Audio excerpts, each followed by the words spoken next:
ये है TOS-1 बुराटीनो, जिसे ब्लेजिंग सन भी कहा जाता है। ये एक ऐसा मल्टीपल रॉकेट लॉन्चर सिस्टम है जो औरों से बिल्कुल अलग है। इसे युद्ध के मैदान में तबाही मचाने वाले थर्मोबैरिक रॉकेट से लैस किया गया है। इसका मुख्य उद्देश्य दुश्मन के फोर्टिफिकेशंस, पैदल सेना और हल्के बख्तरबंद वाहनों को ध्वस्त करना है। TOS-1 का विकास पूरी गोपनीयता से किया गया था। इसका परीक्षण पहली बार सोवियत अफगान युद्ध के दौरान पंजशीर घाटी में किया गया था। TOS-1 का डिजाइन इसके खास उद्देश्य को दर्शाता है। यह करीब से लड़े जाने वाले शहरी युद्ध में बहुत कारगर है। TOS-1 बुराटीनो एक बहुत बड़ा हथियार सिस्टम है जो heavily modified T-72 tank chassis पर लगा होता है। यह मजबूत प्लेटफॉर्म इसे मुश्किल जगहों पर भी बहुत अच्छी क्रॉस कंट्री मोबिलिटी प्रदान करता है। इस सिस्टम को 3 लोगों का एक दल चलाता है जो बख्तरबंद केबिन के अंदर सुरक्षित रहते हैं। TOS-1 की सबसे खास बात इसके 24 लॉन्च ट्यूब्स हैं जो 12-12 के 2 कतारों में लगे होते हैं।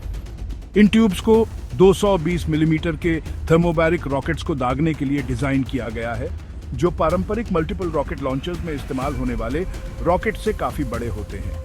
इन रॉकेट में एक फ्यूल एयर एक्सप्लोसिव मिश्रण होता है जो बहुत ज्यादा ओवर प्रेशर इफेक्ट्स पैदा कर सकता है। इन रॉकेट की मारक क्षमता 6 किलोमीटर तक है, जिससे TOS-1 काफी सुरक्षित दूरी से दुश्मनों पर हमला कर सकता है। निशाने पर लगने पर थर्मोबैरिक वॉरहेड ज्वलनशील एरोसोल का एक बादल फैलाता है। फिर इस बादल में आग लगा दी जाती है, जिससे एक बहुत बड़ा विस्फोट होता है और उसके बाद एक वैक्यूम बन जाता है।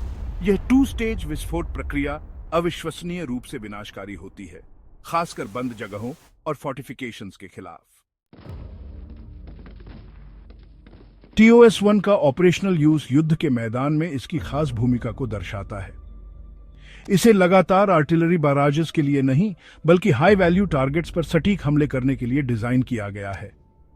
इसका दल कुछ ही सेकंड में 24 रॉकेट की पूरी साल्वो दाग सकता है, जिससे लक्ष्य क्षेत्र थर्मोबैरिक विस्फोटों से भर जाता है। रॉकेट के आकार और वजन के कारण TOS-1 को फिर से लॉन्च करना एक समय लेने वाला काम है।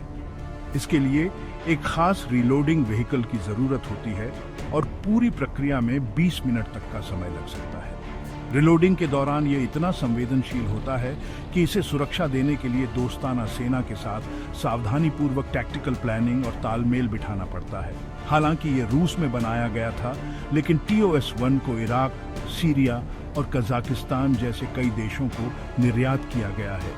इससे पता चलता है कि यह हथियार कितना कारगर है और जो सेनाएं एक शक्तिशाली और साइकोलॉजिकली इंपैक्टफुल हथियार सिस्टम चाहती हैं, उन्हें यह कितना पसंद आता है।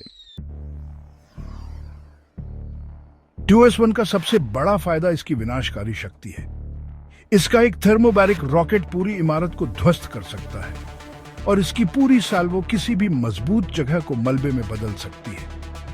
दुश्मन के हौसले पर इसके साइकोलॉजिकल इंपैक्ट को कम नहीं आंका जाना चाहिए। रॉकेट की कानफाड़ू आवाज और उसके बाद लगने वाली भयानक आग एक भयानक अनुभव पैदा करते हैं। हालांकि TOS-1 की कुछ कमियां भी हैं। इसकी सीमित मारक क्षमता इसे काउंटर बैटरी फायर के लिए संवेदनशील बनाती है और डेडिकेटेड रिलोडिंग व्हीकल पर इसकी निर्भरता इसकी टैक्टिकल फ्लेक्सिबिलिटी को कम करती है। इसके अलावा थर्मोबैरिक वेपन्स के इस्तेमाल की आलोचना भी होती रही है, क्योंकि ये बिना किसी भेदभाव के तबाही मचाते हैं और इनसे अन्य नुकसान होने का भी खतरा रहता है। इन कमियों के बावजूद TOS-1 ने युद्ध के मैदान में अपनी क्षमता साबित की है।